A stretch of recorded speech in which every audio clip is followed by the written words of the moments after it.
السلام علیکم ناظرین، میں محمد اسلم حسین سیاست کی عالمی خبروں میں آپ سب کا استقبال کرتا ہوں۔ پیش ہے دنیا بھر سے آج کی کچھ اہم خبریں۔ متحدہ عرب امارات کے وزیر برائے خارجہ امور و بین الاقوامی تعاون شیخ عبداللہ بن زائد ال نہیان نے فرانس کے یورپ و خارجہ امور کی وزیر کیتھرین کولونا اور بھارت کے وزیر خارجہ ڈاکٹر سبرامنیم جے شنکر کے ساتھ سہ فریقی اجلاس میں شرکت کی۔ نیو یارک میں اقوام متحدہ کی جنرل اسمبلی کے 77ویں اجلاس کے موقع پر ہو رہے اس اجلاس میں دو طرفہ تعاون پر مبنی تعلقات، اسٹریٹجک شراکت داری اور اقتصادی خوشحالی اور پائیدار ترقی کے لیے تینوں ممالک کی کوششوں کو مزید فروغ دینے کے طریقوں پر تبادلہ خیال کیا گیا۔ شیخ عبداللہ نے کولونا اور ڈاکٹر جے شنکر کے ساتھ موسمیاتی تبدیلی اور اس سے نمٹنے کے لیے عالمی کوششوں کے فروغ دینے کے طریقوں، خصوصاً متحدہ عرب امارات کی طرف سے 2023 میں کانفرنس آف پارٹیز کے 28ویں اجلاس کے انعقاد سمیت باہمی دلچسپی کے متعدد امور کا جائزہ لیا گیا۔ چین اور متحدہ عرب امارات نے ایک دو طرفہ مفاہمت کی یادداشت پر دستخط کی ہیں، جس سے UAE کو چاند پر اپنے پہلے روورز اتارنے میں مدد ملے گی۔ محمد بن راشد اسپیس سینٹر اور چائنا نیشنل اسپیس ایڈمنسٹریشن کی جانب سے دستخط کیے گئے اس معاہدے میں متحدہ عرب امارات کے قمری مشن کے لیے مستقبل میں تعاون کی منظوری شامل تھی۔ اس منصوبے میں چاند پر ایک خلائی جہاز راشد 2 شامل ہے، جسے متحدہ عرب امارات لینڈنگ، ڈیٹا ٹرانسمیشن کے ساتھ ساتھ نگرانی اور کنٹرول کے لیے چین کی سروس کے ساتھ تیار کرے گا۔ عالمی شہرت یافتہ ہالی ووڈ اداکارہ اور اقوام متحدہ کی خصوصی سفیر اینجلینا جولی پاکستان پہنچ گئی۔ اداکارہ اینجلینا جولی اقوام متحدہ ہائی کمیشن برائے مہاجرین کی خصوصی سفیر ہیں۔ اینجلینا جولی پاکستان میں مانسون کی بارشوں اور سیلاب کی تباہ کاریوں سے نمٹنے کے لیے اقوام متحدہ ہائی کمیشن برائے مہاجرین کی جانب سے جاری سرگرمیوں کا جائزہ لے رہی ہے۔ اداکارہ سب سے پہلے صوبہ سندھ کے شہر دادا پہنچی ہیں اور وہاں سیلاب سے متاثرہ علاقوں کا دورہ کر رہی ہے۔ اینجلینا جولی کے اس دورے کا مقصد سیلاب متاثرین سے اظہار یکجہتی اور امدادی سرگرمیوں کو مزید بہتر بنانا ہے۔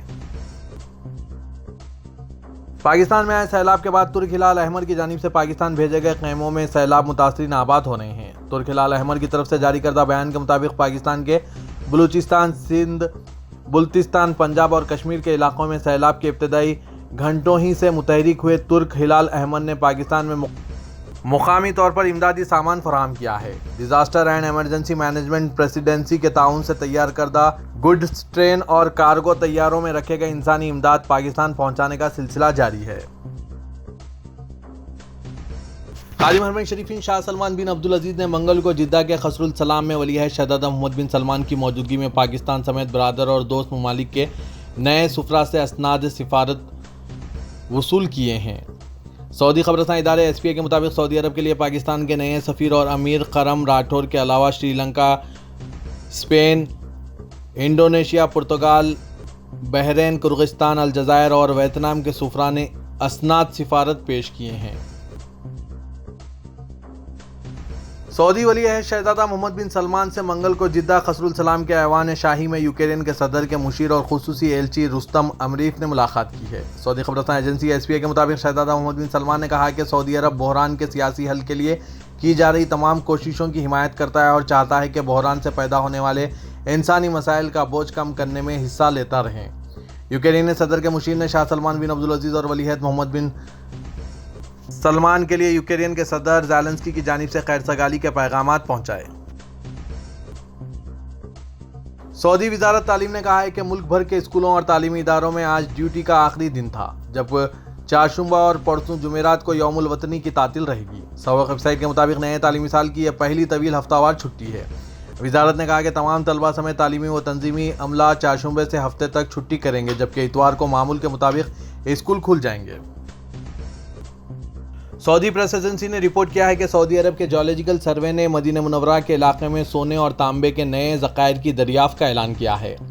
دریافتوں کی نمائندگی مدینہ منورہ میں آبا الراحہ البراک شیلڈ حجاز کی سرحدوں کے اندر سونے کی دھات کی موجودگی میں کی گئی۔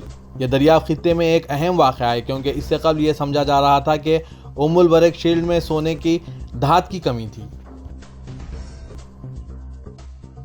ہندوستان کے مشہور گانوں کے reality show Indian Idol 12 fame Pawandeep Rajan اور ارونیتا کنجیلال جمعہ 23 سپٹمبر 2022 کو سعودی عرب کے دارالحکومت ریاض میں پرفارم کرنے کے لیے تیار ہیں۔